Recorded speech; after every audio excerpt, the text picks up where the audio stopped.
اللهم إني أسألك علما نافعا.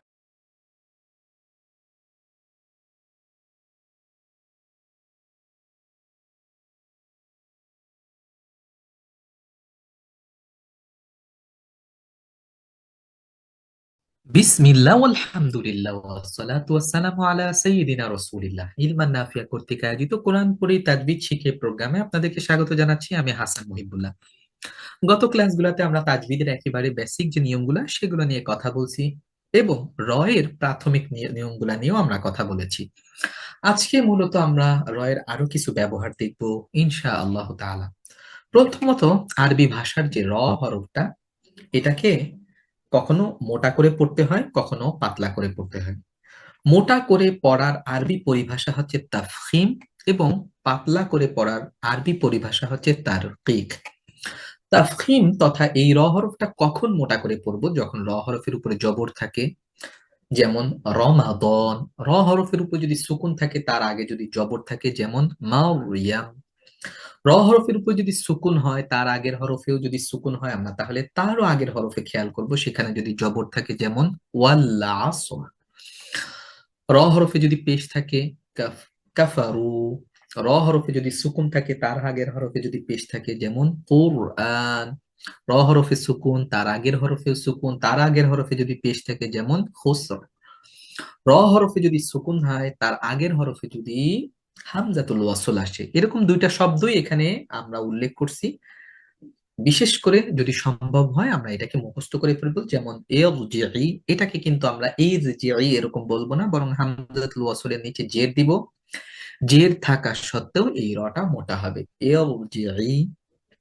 এবং আল্লাযী ইরতাদা, যদিও সাকিন তার আগে জের আছে, কিন্তু এটা ব্যতিক্রম, এই কারণে এটা আমাদেরকে মুখস্থ করে নিতে হবে।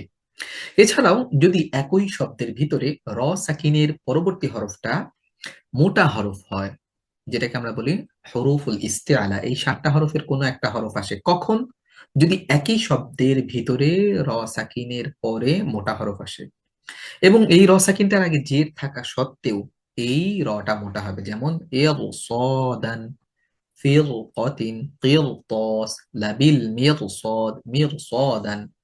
এখানে আমরা এই বিষয়টা অবশ্যই মনে রাখবো। এখন আমরা জানবো হরফটা কখন পাতলা হয়, তথা তারকিক কখন হয়। এর নিচে যখন জের থাকে, কারিমুন।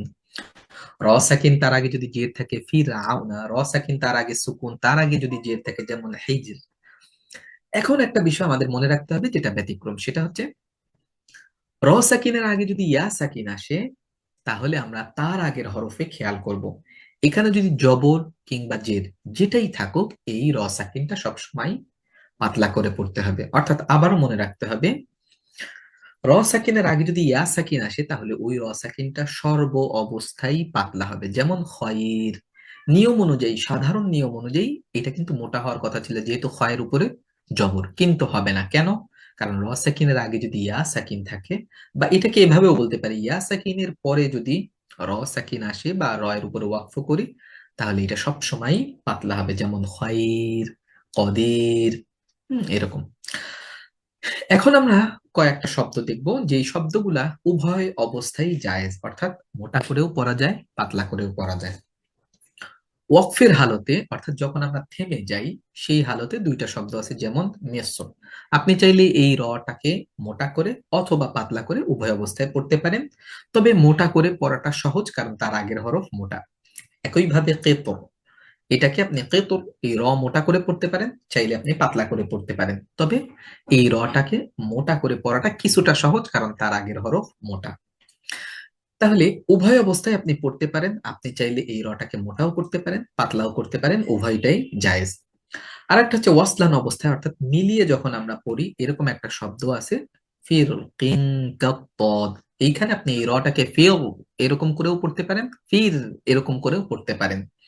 এই বিষয়গুলা আশা করি আপনারা মনে রাখবেন, আপনাদের মতন করে নোট করে রাখবেন, যাতে পরবর্তীতে আপনারা এই নোট দেখে মনে রাখতে পারেন কিংবা অন্য কাউকে শিখাতে পারেন বা শিখতে সহযোগিতা করতে পারেন।